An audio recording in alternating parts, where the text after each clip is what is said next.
सभी दर्शकों को नमस्कार। आज हम आपके लिए लाए हैं जितिया की व्रत कथा। तो चलिए शुरू करते हैं।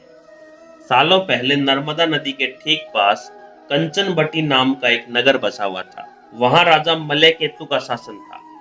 कंचनबटी नगर के पास में ही एक रेतीली बालूहटा नामक जगह थी, जिसके पास में एक बड़ा सा पेड़ था। उस पेड़ में एक चील रहती थी और एक गिद्दड़ रहता था। दोनों में गहरी दोस्ती थी। एक दिन दोनों ने सोचा कि सारी महिलाएं जितिया व्रत करती हैं, तो क्यों न हम भी कर लें। इसी सोच के साथ दोनों ने ठान ली कि अब वो भी इस व्रत को करेंगी। उन्होंने श्री जीउतवाहुन भगवान को मन ही मन नमस्कार करते हुए कहा, हम आपकी पूजा और व्रत पूरी विधि के साथ करेंगे। जैसे ही व्रत का दिन आया तो पास के एक धनवान व्यापारी की मौत हो गई। उसको अंतिम विदाई देने के लिए बालूहटा हिलाया गया, जहां गिद्दड़ और चील रहते थे। व्रत के दिन गिद्दड़ ने मरे हुए व्यक्ति को देखा तो उसे भूख लग गई। वो खुद को रोक नहीं पाई और मांस खाने की वजह से उसका व्रत उसी समय टूट गया। उस व्यापारी के शव को चील ने भी देखा, लेकिन उसने व्रत के कारण उसे नहीं खाया। उसके बाद चील और गिद्दड़ दोनों अगले जन्म में कंचनवटी के भास्कर नामक ब्राह्मण के घर में बेटी के रूप में पैदा हुए। चील का जन्म बड़ी बहन के रूप में हुआ, जिसका नाम सीलवती पड़ा, और उसकी शादी बुद्धिसेन नामक लड़के से कराई गई। गिद्दड़ का जन्म उसकी छोटी बहन कपूरावती के रूप में हुआ। समय होने पर उसका विवाह कंचनवटी के राजा मलयकेतु से उसके पिता ने करवाया।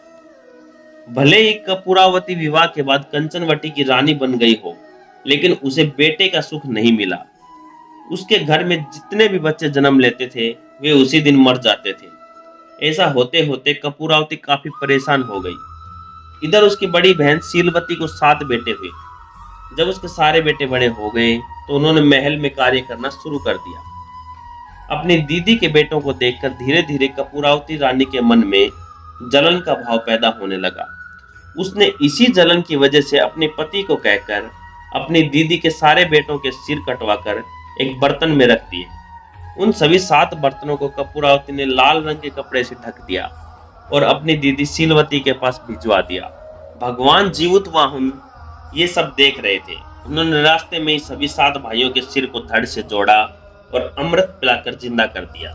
फिर सभी भाई अपने घर चले गए और उन बर्तनों में भगवान की कृपा से फल भर गए। उधर कपूरावती अपनी दीदी के घर से शोक समाचार मिलने के इंतजार में बैठी हुई थी। जब कोई संदेश नहीं आया तो वो खुद ही सीलवती के घर चली गई। वहां जैसे ही उसने अपनी दीदी के सारे बेटों को जिंदा देखा तो वो हैरान हो गई। कुछ देर बाद उसने दीदी सीलवती को अपनी हरकत के बारे में बताया। उसने कहा कि किस तरह से उसने बर्तनों में उसके बेटों के सिर कटवाकर डलवा दिए थे और जोर जोर से रोने लगी। तभी सीलवती को अपने पिछले जन्म के बारे में याद आ गया।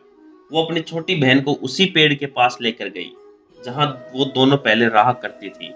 उसने कपूरावती को पिछले जन्म में रखे जितिया व्रत की पूरी कहानी सुनाई। यह सब जानते ही कपूरावती ने उसी वक्त अपना दम तोड़ दिया। राजा को तुरंत सीलवती ने इस बात की जानकारी भिजवाई। अपनी पत्नी के बारे में दुख भरा समाचार मिलते ही राजा वहां पहुंचे और कपूरावती को उसी पेड़ के नीचे अंतिम विदाई दी।